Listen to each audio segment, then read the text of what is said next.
পর্ব ১ সেই অভিশপ্ত সিটির শুরু। আসসালামু আলাইকুম। আপনারা হয়তো আমাকে চেনেন, কিন্তু আমার জীবনে এই অন্ধকার অধ্যায় আপনাদের কারো জানা নাই। আজ যেই গল্পটা আপনাদের বলতে যাচ্ছি সেটা কোনো কাল্পনিক কাহিনী নয়, আমার জীবনের সঙ্গে ঘটে যাওয়া এমন এক বিভৎস সত্য যা আজও আমাকে রাতে ঘুমাতে দেয় না। সবকিছু শুরু হয়েছিল 2016 সালের এক বৃষ্টি ভেজা রাতে। সেদিন আমার হাতে এসে পৌঁছে একটি চিঠি। খামের উপর কোনো প্রকারের নাম নেই আর একটি ছেঁড়া ম্যাপ। চিরকুটে লেখা ছিল, যদি তোমার ভাইকে জীবিত দেখতে চাও তবে নীলগিরির পিছনে কালো পাহাড়ে এসো, দেরি করলে শুধু লাশটা পাবে। আমার বুকটা দপ করে উঠলো। আমার ছোট ভাই আয়ান মাসখানেক ধরে নিখোঁজ। পুলিশ, ডিবি সবাই প্রায় হাল ছেড়ে দিয়েছিল, কিন্তু এই চিঠি আমাকে নতুন করে আশা দেখালো, নাকি এক ভয়ানক মরণ ফাঁদে ঠেলে দিল সেটা তখন বুঝতে পারিনি। আমি কাউকে কিছু না জানিয়ে সেদিন বেরিয়ে পড়লাম।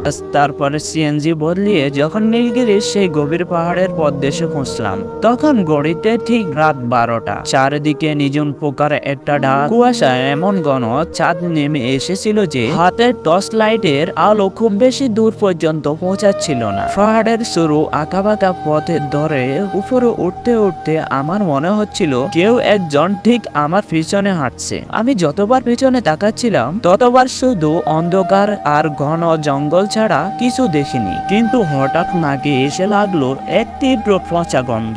গায়ের লোম খাড়া হয়ে গেল, মনে হচ্ছিল আশেপাশে কোথাও কোনো পচা লাশ পড়ে আছে। ঠিক তখনই বনের জোফের আড়ালে একটি সাদা ছায়া দ্রুত নড়ে উঠল। আমি হঠাৎ করে টর্চ লাইটটা সেদিকে ফেলে দেখলাম একটা মেয়ে দাঁড়িয়ে আছে। তার চুল এলোমেলো, পরনে একটি জীর্ণ শাড়ি, আর তার চোখের দিকে তাকাতেই আমার কলিজা শুকিয়ে গেল। চোখ দুটোর কোনো মনে নেই, শুধু সাদা, পুরোপুরি সাদা। ভয়ে আমি চিৎকার করতে চেয়েও পারলাম না। মেয়েটা তখন ভাঙ্গা অদ্ভুত এক কণ্ঠে বলে উঠল, ফিরে যাও আরিয়ান, এই পাহাড় কাউকে জ্যান্ত ফেরত দেয় না।